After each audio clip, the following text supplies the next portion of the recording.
Namaskar. Welcome to Vision of Asia, Voice of Community on ITV Gold. This Sunday, as we meet, here are the top stories of this weekly special edition of Vision of Asia.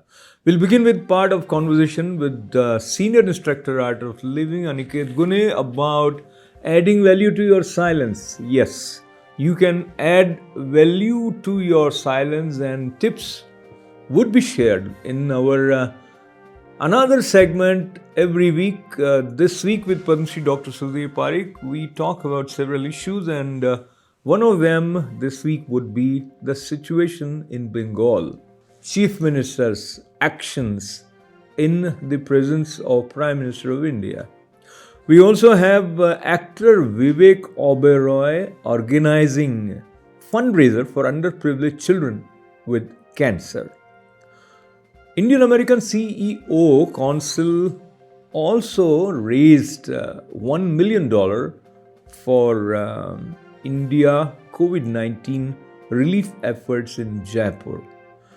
Arun Agrawal talks to us about that from city of Dallas.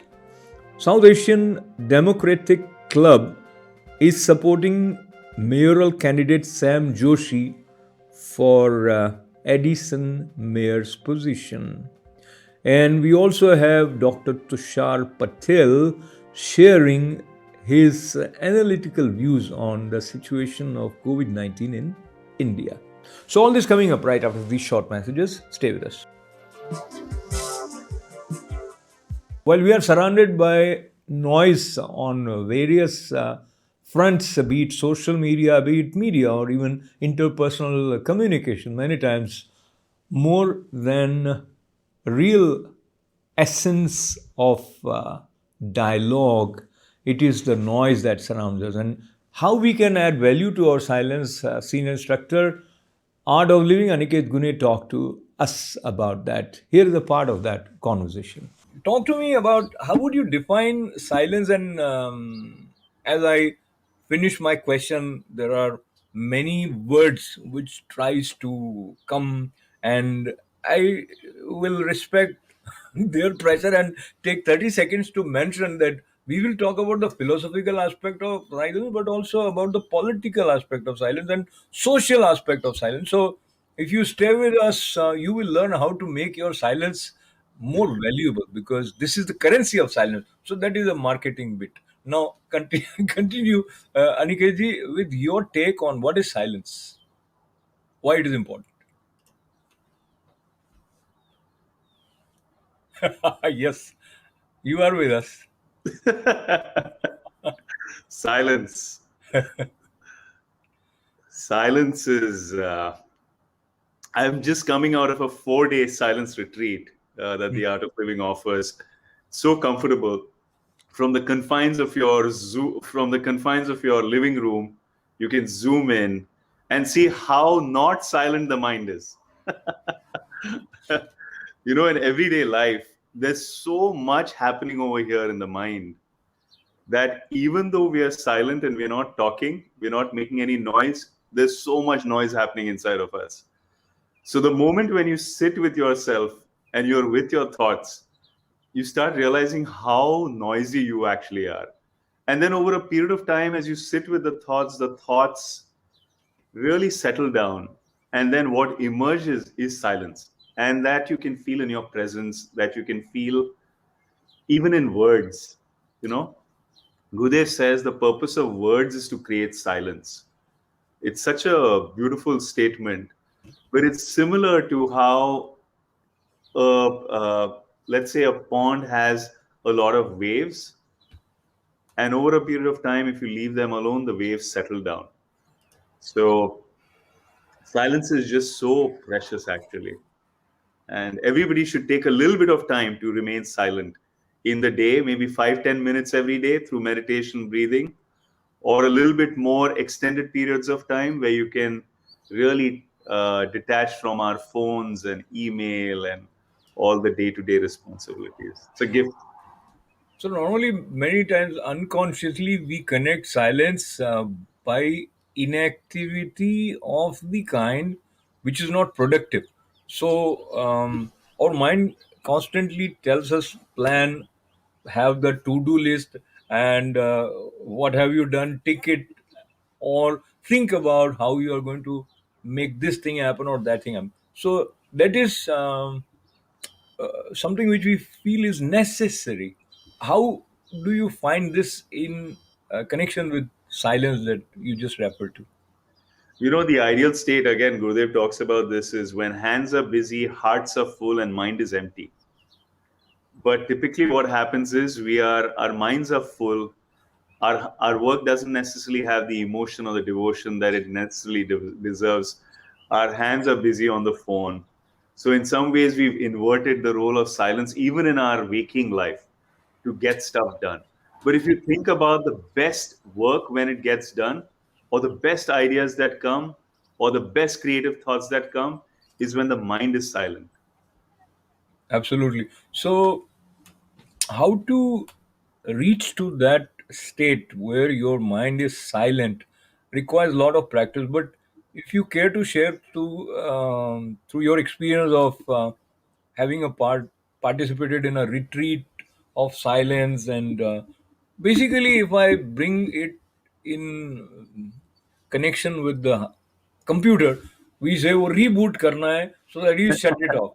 So somewhere these kind of retreats are like rebooting of the whole system. Is it? Yes, you're exactly right. I mean, we are so busy running, and over a period of time, the thoughts are running, thoughts are running, thoughts are running. Actually, thoughts are the things that are pulling you in life, right? It's almost you're running behind your own thoughts. So what happens is when you want to apply a brake to the thoughts, it takes a little bit of time for the thoughts to start settling down, slowing down. But what you realize is slowly, slowly, as you dive deeper through meditation, through the breathing, through your regular practices, the thoughts start settling down, the mind starts settling down, the body starts settling down. And then you start actually recognizing that so much of our energy is wasted in things that don't need words, right? I mean, over this weekend, my wife and I were in silence. Both of us were in silence. And we were cooking, and we didn't really need words like you chop this, you cook this, you clean that. It instantaneously, automatically happened, where I think there's intelligence that you can tap into, which allows you to function without really the necessity of words. So in some ways, like, words are great to express and to communicate, to share, but also at the same time, they're overrated, because truly your silence and your presence speaks much more than words. And this week with Padma Shri Dr. Sudhir Parekh, Dr. Parekh shares his balanced and optimistic views on several issues, including his insight about actions of Chief Minister of West Bengal. Take a look. And now, time for weekly show with a passionate India lover, Chairman of ITV Gold and Parekh Worldwide Media. Get ready for loving sharing from physician, philanthropist, publisher, and India advocate in this week. Namaskar, I'm Ashok Vyas, and I have the pleasure of welcoming Padma Shri Dr. Sudhir Parekh to this special edition of This Week with Padma Shri Dr. Sudhir Parekh. Dr. Sir, welcome. Namaste. How are you? Namaskar. So as we are opening up to a new world with COVID restrictions gradually being removed, how do you feel at this point? First, we talk about America, and allow me to also add what additional precautions you think people should continue to observe in spite of having these restrictions removed. Well, I mean, as you know, that the infection rate in the community is very, very low. It's actually 2 years low. I mean, 1 year low. Is lower than even last April or March when there was the height of the pandemic. So now we are very happy to see that pandemic is under control. Almost 60% people have been vaccinated. And therefore, I think government has opened up everything, including the indoor and outdoor dining, restaurant, venues for weddings, other gathering, and even the offices are opening up as of June 1st. So I think it's a great news. It's a back to the normal life, and we are really very happy to see this. Only thing one should be little cautious about when you go to any public function where you don't know the people participant. There I think still you should wear the mask on the safe side. Otherwise, once you are vaccinated, chances of getting infection is very, very small. And therefore, I think you should go about your normal life, try to enjoy the normal life, go back to your normal activities as much as possible, of course, with the caution. So, talking about the caution, Dr. Parikh, as officially the declaration was 50% of people have taken vaccination. So there are many people who are not still vaccinated, and some people, for reasons, still have some apprehension and they didn't go for it. Now, when you look at it from the point of view of those who are vaccinated, if they are in the close proximity of, out of 10, if there are 6 people who are not vaccinated, will that play out adversely? No, not really, because what happens is 50 to 55% or 60% are vaccinated, even one dose. So those people are well protected. Plus, there are 30% of the people have already infection. So they also have antibodies in their system. So between those two combination of the vaccinated people plus one who had infection in last 3 months, I think that creates a kind of herd immunity or so-called community immunity. So I think you are safe. Only thing is when there's a public spaces like flights, airports, or some places where you do shopping, where there's a very big crowd, there you should wear the mask because we don't know there who is vaccinated and who is not vaccinated. And now let's go to India with the same sort of observation in terms of how India is doing now. Indeed, we are getting the news that it is moving in the right direction. And you have also been a champion of sending the supportive oxygen concentrate and other supplies to India. On that front, how should NRIs look at India in terms of continuing to do something, or now you can just wait and let things flow? I think in India also the pandemic second wave is settling down now. Government has pretty good control or handle over the controlling this second wave. There is enough oxygen available in all the hospitals. The number of beds are also available is available in different hospitals in India, and the medications to treat the COVID also available in India now. So I think overall it's going in the right direction. But only thing now they have to ramp up is a vaccination. Still vaccination is very slow. It should be done at least a couple of millions vaccination per day. Instead of that, they are doing only few lakhs of the vaccination per day. And I think that is a little worrisome, because if they do not vaccinate enough people by next couple of months, then the chances of getting third wave is very, very real. And in this context, when we look at some of the states are still under lockdown, and as I remember, Rajasthan till 8th June they have lockdown, and several other states. So once the lockdown is removed, do you look at it as a cause of concern that what we see as a slowdown of the impact of second wave of COVID-19, will it change its tone?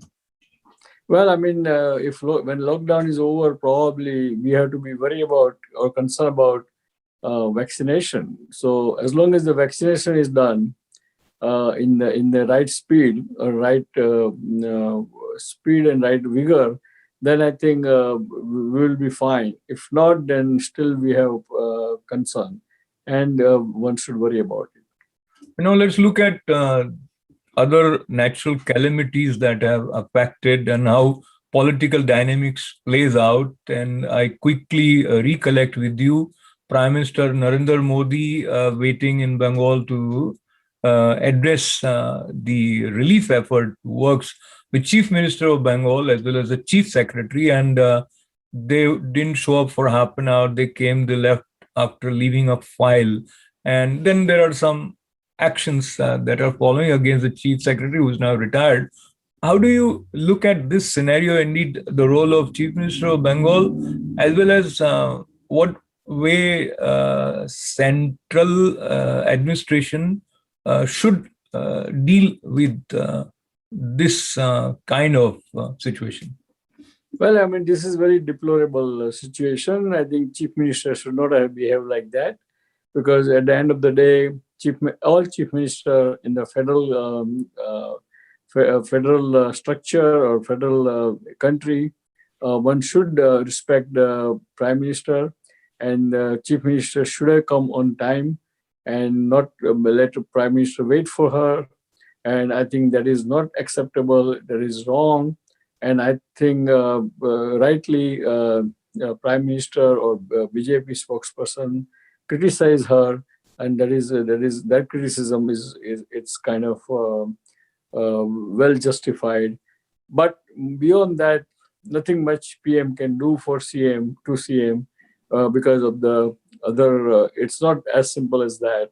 No one can punish anybody because it's a federal structure, and everyone has somehow some leeway, and therefore, but ethically and morally, she should have been there on time. Should respect prime minister's time and prime minister to do any work between state and center.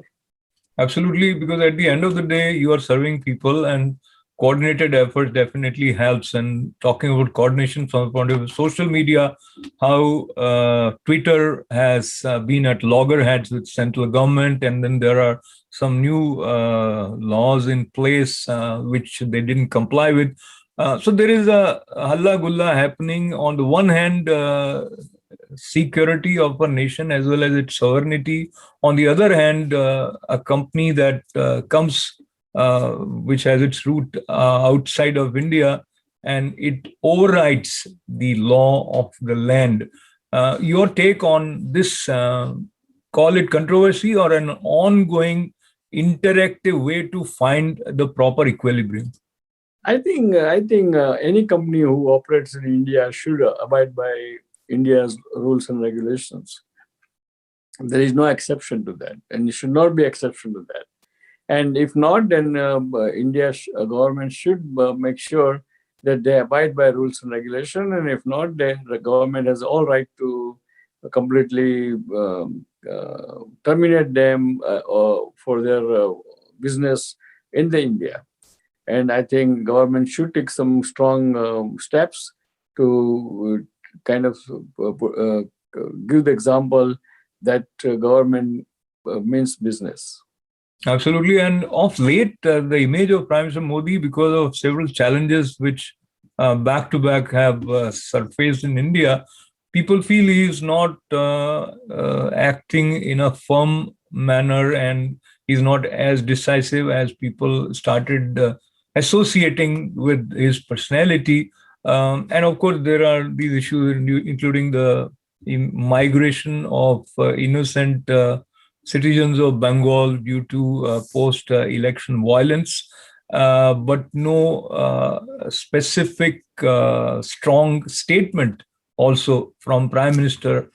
And there are several other issues. But staying with this, what do you think? Is there a particular way in which Prime Minister Narendra Modi functions? Your general take on this scenario? No, I mean, Prime Minister is doing very good job and very well job, and I think he should not worry about any criticism or any opposition comments or anything, because as long as he is doing great job, good job, and right job, his popularity will remain the same eventually, because people appreciate and understand the challenges he has. And I don't think that he should react to the comment, criticism, or even worry about the popularity, because at the end of the day, if you are doing the right job and correct job, then and help the country, then popularity always comes back.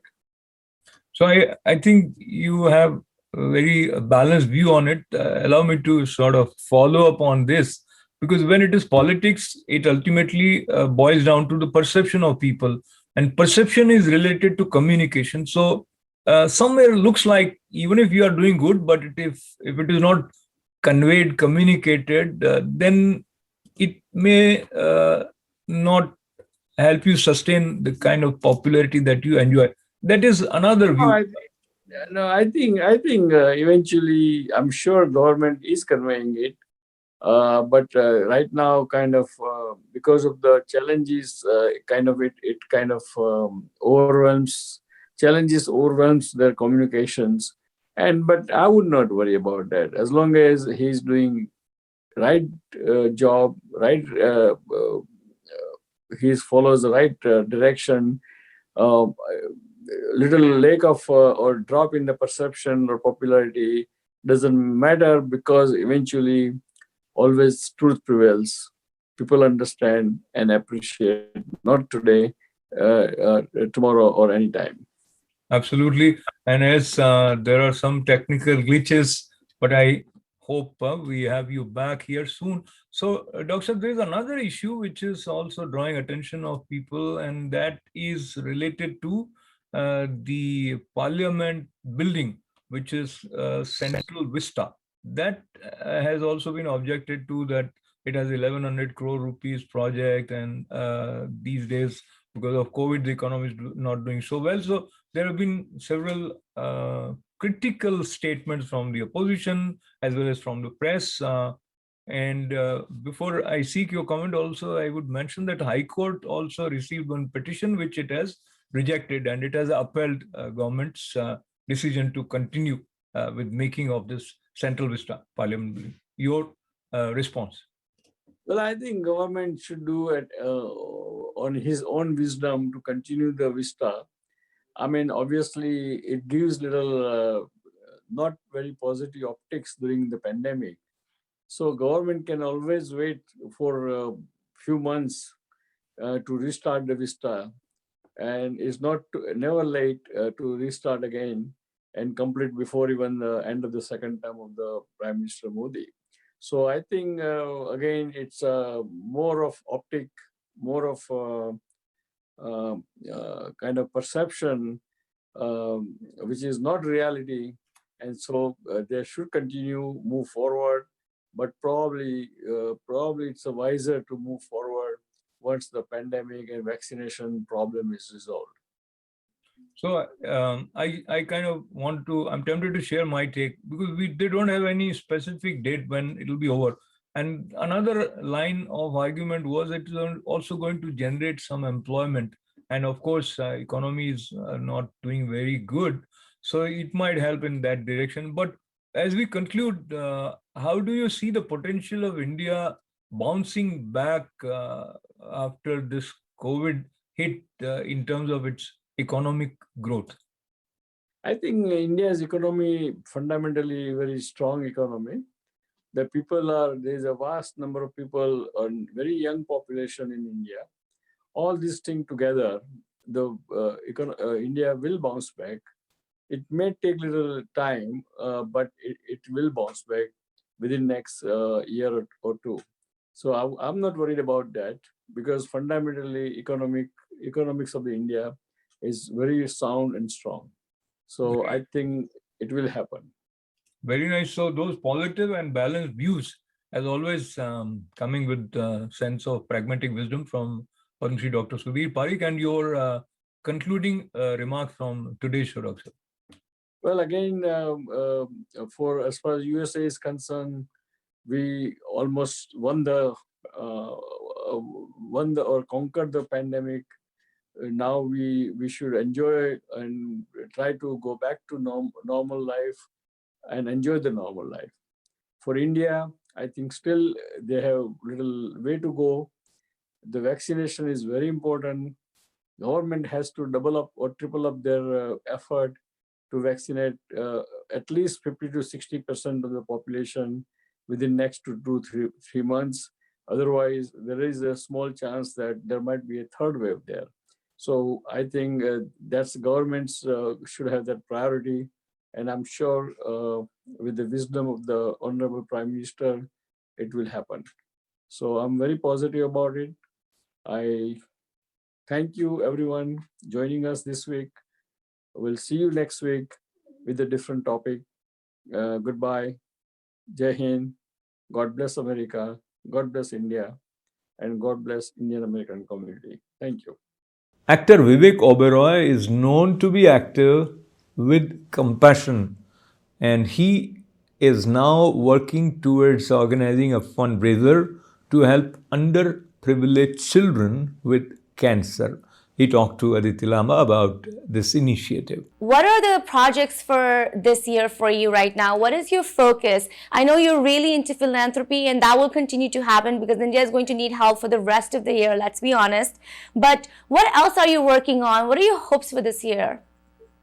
Well, I do a lot of work in social impact startups. These are for-profit organizations. So one of my companies, FinancePeer, which is providing really fast education loans to families that need it, has grown phenomenally well. We're managing a lot of stuff in digital education with another company that I've co-founded called iScholar. So we do a lot of interesting work in the startup space that's been doing well despite COVID.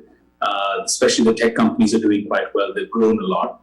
And on the film and entertainment front, I've signed up 4 projects, a few of them to be shot overseas and a couple of them to be shot in India. But these incessant delays, we start shooting and then suddenly, it all shuts down, and then you go back to being in the land of uncertainty, not knowing what's happening next. But yeah, I signed up those projects, exciting scripts, looking forward to shooting them. I haven't even been able to finish my post-production work for Inside Edge 3, which has already been shot, but just the post-production work is left so that we can come out and release it on Amazon Prime. So it's been a tough year for the entertainment industry. Right. Tough couple of years, actually, but we'll cope, we'll survive. Yeah. What is the biggest impact that's been on the film industry, according to you? And, what's happening with the junior artist industry that exists there? Because it seems like they don't really have much work right now. Yeah, well, so, the junior artists and lightmen and, daily wage laborers in our industry are dependent on constantly working. They need to keep working. They don't have that many savings. Most of their savings have run out. Some of them depend on this work to pay their, rent, to pay their EMIs, to, pay for their kids' education, food.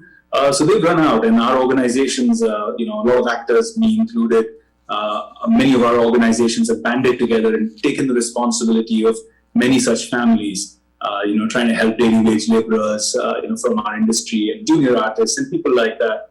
Whatever we can do, we've been doing, contributing to at least a few thousand members. But it's been a tough one. And I think the second impact has been on the financial aspects. So theaters, for example, are crumbling. To keep that kind of infrastructure alive, to keep paying to maintain it, and at the same time not have a single footfall, not have enough people buying tickets. That's hit them hard. And the uncertainty of it all, right? Thinking that it's all going to open up, lockdowns have opened up in the past, and then within a month have shut down again. So suddenly you're out there filming, you have all the permissions, and then the government can't, do anything but ask you to stop filming and go back home. So the cost of logistics has hit the producers, the costs of shutdowns has hit the producers, the studios have been hit, and the exhibition industry, the theater chambers, they've been hit the hardest, and they were our largest, point of sale for distribution of our films, and revenue from that has become zero. Do you think it will now go into a digital space? I know some movies are now streaming straight because the theaters aren't open. How are you looking at it when you're looking at your projects? Well, I think I was the first mainstream actor in India to jump onto the digital bandwagon Inside Edge Season 1. So I understand the importance of it, and I think that's the lifesaver right now. Whatever we're being able to film right now, a lot of people are getting away to places that are still open, where the second wave hasn't hit us hard, trying to find pockets to go out there and film and come back. That content is, at least kind of providing jobs and food at the table for our industry folk. And I think it's a big thank you to all the OTTs, Netflix and Amazon and MX Player, Z, all these big guys in India, Disney Hotstar, who are continually buying content, and that's what's keeping the industry afloat. Yes, of course. Well, my last question to you is actually about the fact that you've been a youth icon since you began in the industry, and there's a lot of people that look up to you. After hearing about all of this, what do you hope they take out of that? And, what do you think the Indian youth right now should be doing about what's happening in India? I think be a part of it, right? Like I said, that, Seva is for the fortunate few. Very few get an opportunity to do Seva. And this is an opportunity to go out there and serve humanity, to serve your own kind, whether it's India or Africa or whichever country in the world you want to serve. But serve people and be involved, become a part of it. If you have $100, give one. If you have $1,000, give 100. I don't know. You pick and decide what you want to do.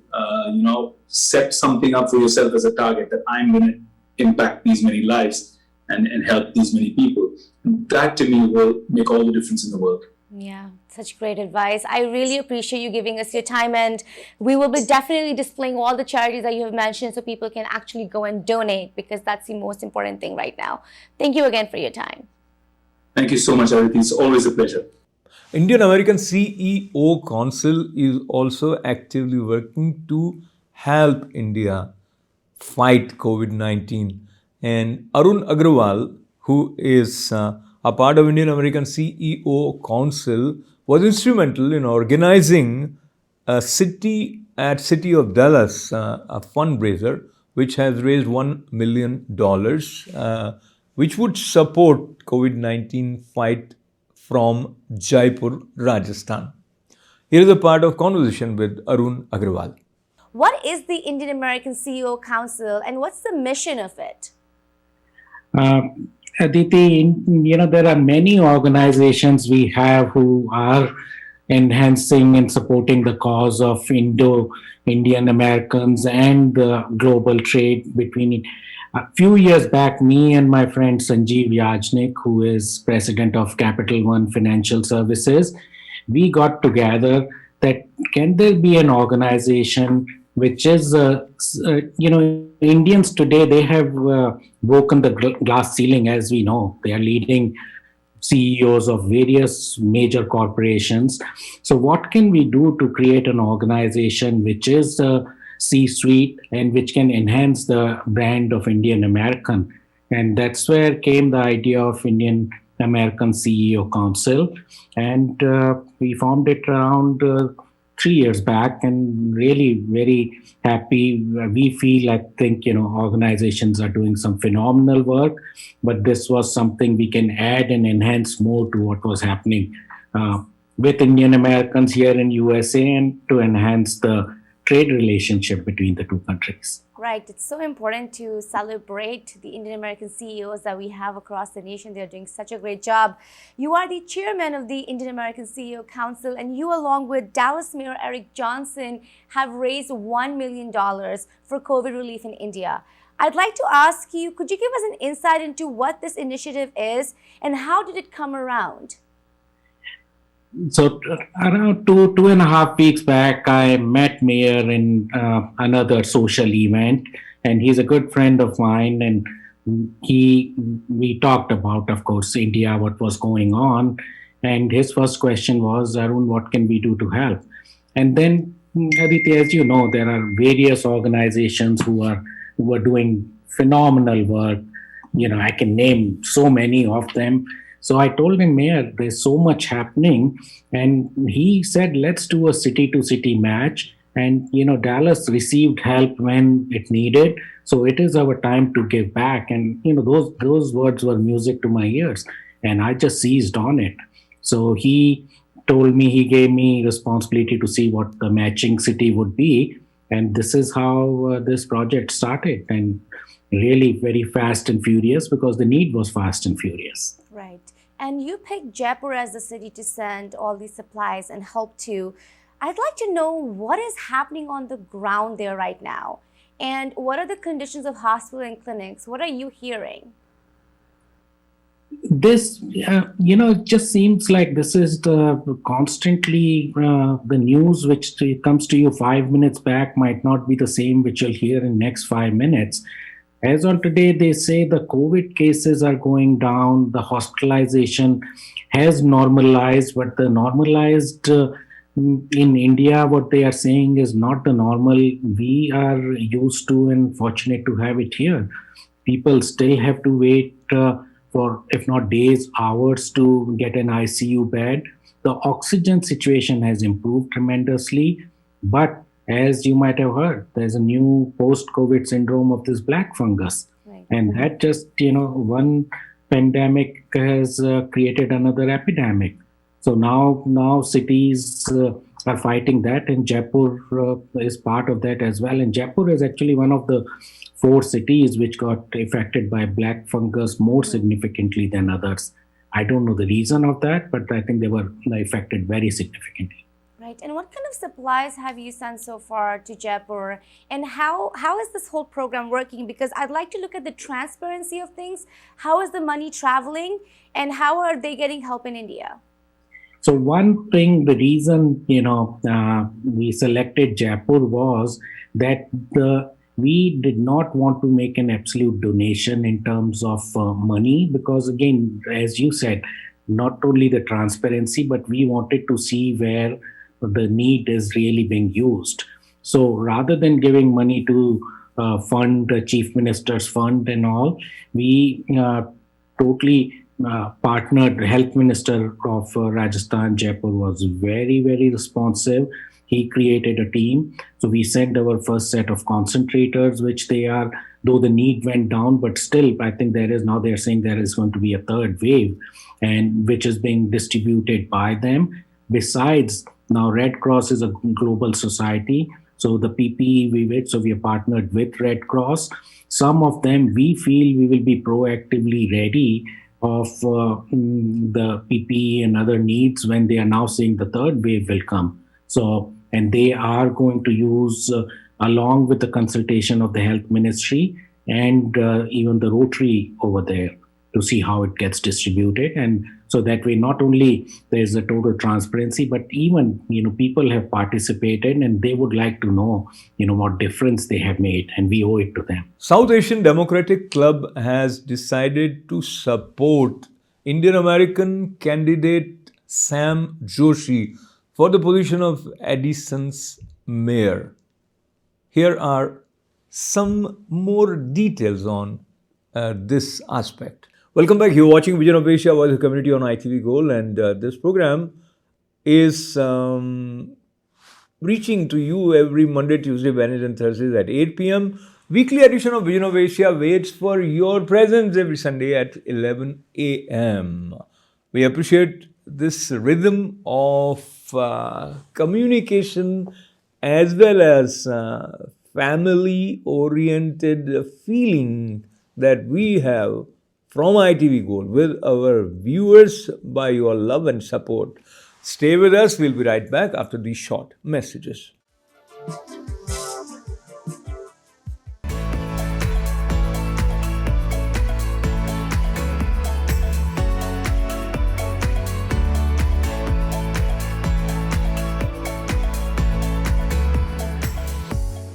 ITV, thanks for coming here tonight to this wonderful event hosted by Sam Khan and his sister and his nephew Hanan and Sajida. This was a terrific event. I'm running for mayor because I represent the values of the Democratic Party, and I want to make Edison a better place to live. More than 200 people from Edison came out tonight, and the difference between myself and anybody else that's running is because I stand for unity, I stand for love, and I stand for inclusion. And please remember, let's deliver the biggest win on June 8th.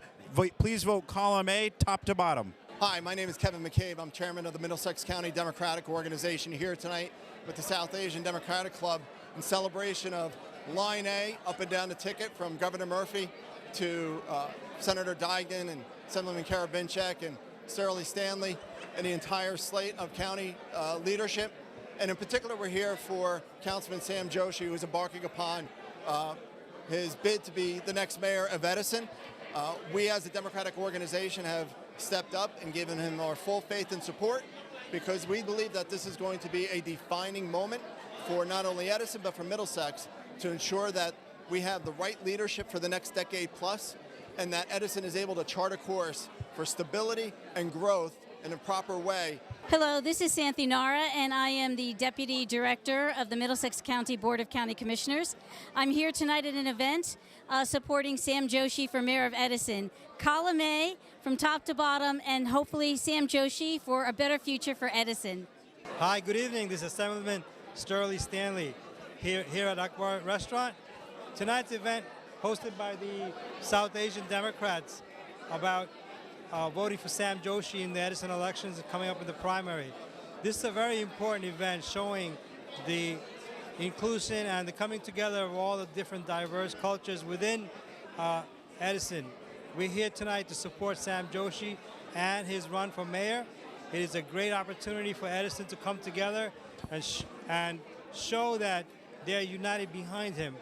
I'm State Assemblyman Rob Karabinchak, and I'm honored to be here tonight at the South Asian event for Sam Joshi and all of column line A. I am humbled by the turnout here. It is fantastic. The unity, the diversity, the energy is fantastic here. I'm looking forward to June 8th and having victory with all of your support and to move Edison in a right direction. Thank you so much, and God bless. So I'm here today invited by Sam Khan in order to support the entire Democratic Line A ticket, starting all the way from the top with the governor, all the way right here in Edison to your mayor and your council candidates. Clearly, we're supportive of our legislative team. We think they've done a great job. We want them to be supported. But in addition, right here in Edison, we're very, very supportive of your candidate, Sam Joshi, who I know is going to make an excellent mayor. We need somebody who really knows how to bring people together. And at the level in your municipal government, that's your mayor. Somebody who you can count on, who's going to be honest and who lives by his word. That's Sam Joshi. Hello, my name is Clarabelle Cortez, and I'm the county surrogate. This event tonight has been amazing. It's a definition of unity, strength, and the future of Edison. And I encourage you to vote all the way down column A and also vote for Sam Joshi for Edison Mayor on June 8th. Thank you. Hello, this is Sam Khan from South Asian Democratic Club. Today we gather of different faith, different color, different origin, Indian, Pakistani, Muslims, Sri Lankan, Bangladeshi, to support Sam Joshi. You can see in the audience that these people were looking for a candidate who can bring community together. And we show it today that people of South Asian descent only interested in peace and harmony. And we have decided we're going to come out on November 8th and going to support for Sam Joshi. Thank you very much all for coming today. Thank you very much. Good evening, ITV viewers. I'm Viru Patel. I'm the councilman from the Woodbury Township. Today is May 27th.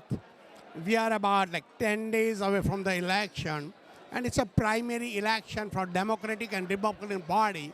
But today actually is a special event to support Sameep Joshi. He's also known as a Sam Joshi in the Edison mayoral race. So we want everyone to go out on this election day and support Sam. I mean, he's going to be extraordinarily a great leader for the Edison Township. Hi, my name is Hanan Arshad. I am a committee man in Edison's 15th district here in Edison. I just want everyone here to know that we want more people involved. As someone who's been a youth in this community, I have had friends of the Nepali, Bengali, Sri Lankan, every community, and I want everyone to come out and be involved. Vote column A all the way. And again, just be involved. Our community needs to be involved because if we want to make a difference, we have to vote. If you don't vote, you're giving away your right to make a difference. If we can't complain about the problems in this world if we don't vote. The situation of COVID-19 in India is gradually improving. India is bravely and consistently, with commitment, overcoming the challenge posed by second wave of COVID-19. Still, things are far from normal. Dr. Tushar Patel talked about the current situation with respect to COVID-19 in India. Here are some highlights from a conversation with him. Vaccine, it's life-changing, it's life-saving. Doctor, let's now talk about India because I have a couple of questions. My first question to you is, looking at the surge of the country right now, what is the impact on the rest of the world? And how can this surge impact us here living in the United States? So, the good news about India is the cases are going down, the hospitalizations are going down, the death rates are going down. So that's a very good news. However, a country like India, 1.4 billion people, to control the surroundings as well as the movement and have the restricted movement for the people, it's very challenging. So people comes from India all the time here. They may bring the virus in this country. We haven't seen any surge in this country from the variants from the Asian countries. So that's a good news. However, come winter months, it may be a little risky. Right now, India is doing well with the cases. So I hope they continue with that trend. And globally, we may not have too much impact on new cases. Right. And, just talking a little bit more about it, Doctor, many are saying that the numbers that we're getting are a huge undercount, that the numbers could actually be 5 to 10 times worse. It's also spreading in rural India. Do you think enough cases are being counted right now? Are we sort of celebrating this victory too fast? So that what happened in November 2020 also last year. From November to March this year, the number of cases counted were definitely miscalculated. The reporting were undercalculated. So I think those are challenges of infrastructure of India. And I think the actual number of cases and the number of deaths are definitely underreported. And if we do a good job of counting, and case count is very important in pandemic. If we don't have the enough good case count, then definitely they may see number 3 in their surge. Right. The international media is blaming the Indian government for this crisis of COVID-19 in the nation by allowing the Kumbh Mela happen, by allowing election rallies happen. The country was open basically after January. What are your comments on that? So definitely from November to March, the government, the administration, the healthcare system, entire healthcare system, including the medical providers, dropped the ball in getting the good information from the communities about the case count, the number of deaths, and all those big super spreader events happen in the country, which definitely lead to the biggest crisis of the century in India. And I think very unfortunate. And I know everybody wants to blame someone, but government is also responsible, and the people in India also responsible for those cases. What is the biggest issue in the healthcare system there right now, Doctor? So biggest issue in the healthcare system, as you know, I have worked in India for many years as well. Right. The infrastructure, healthcare, there is no healthcare infrastructure there. The resources are scarce. So in the rural areas, there are not enough doctors available. There are not enough healthcare centers available. Only in the urban areas, in the big cities, they have medical facilities and the doctors available. So I think those are the biggest challenges. And about 60% people lives in the rural area in India. So you can imagine how system works there as far as the medical care. It was already lacking. I don't think that they were ready for a surge like this. Do you think vaccinations are the answer? There's a huge shortage in India, even though they're producing AstraZeneca there. How are you looking at that? Will they be able to vaccinate as fast as they need to? So the US, we are very fortunate that we reached about 50% people getting the vaccine. There are 8 billion people in this world. So if we count 70% people take 2 vaccines, we need 11 billion doses. It's a long way to go because right now we have only 1.7 billion doses produced so far and 1.2 billion administered. Some of the countries did not even reach 10% of the people getting the vaccine. So demand is very, very high, greater than the supplies. Vaccinating the countries, the developing countries are a huge challenge, and countries like India and other big countries will have a huge challenge because they did not even reach 10% of the population. So herd immunity there is going to be coming from the infection itself. Oh, wow. What are your predictions for this devastation in India? How long is this going to continue for? And when would you see a huge change in the number of cases, according to you? So right now, my calculation says by end of June, early July, they will start seeing number of cases go down significantly unless something big happens between now and then. By August, they should see the normalcy of life. The lockdown should end, and some new normal should happen back to normal in India. So would the country open up, and do you think borders will open up internationally for India? I think by end of July, early August, we should see that. Right. Doctor, I would like for you to discuss with us, if possible. I know you have a lot of friends in India that are medical professionals. What is the current condition there for them and the hospitals? Like, are they doing okay? Do they have enough resources now? There was a huge shortage of oxygen, which we hear that there's still some shortage in certain parts of the country. How are you looking at that? So most of the acute crisis has subsided now. They have the hospital beds, they have the oxygen, they have the supplies of PPEs, a lot of humanitarian efforts made by many other countries, including USA. Right. Many non-profit organizations from the USA help them. And most of the places now, I don't see, I stay in touch with my medical school friends almost on a daily basis. And I don't see those acute crises anymore. People are getting better and they are getting the resources they need right now. What's the biggest piece of advice you can give to these doctors in India right now?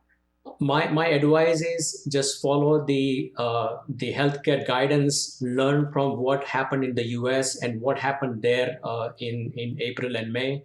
And I think we all need to be vigilant. We all need to be careful because the pandemic is still here. It's not called off yet. When we see the number of cases go down to under 10,000 in the US, we can say that we are off the hook. But until that time, people in India and the US should take appropriate precautions to protect themselves and fight against this pandemic to end this pandemic soon. You're watching Vision of Asia, a voice of the community on ITV Gold, and we would also share with you good news that you can be a part of ITV programming. Some selected programs are always ready for your viewing on our Facebook page. So be friends with ITV Gold on our Facebook as well as subscribe to our YouTube channel and keep writing events@itvgold.com. Take care, stay well. Thanks for being with us. This is Ashok Vyas. Namaste. Thank you.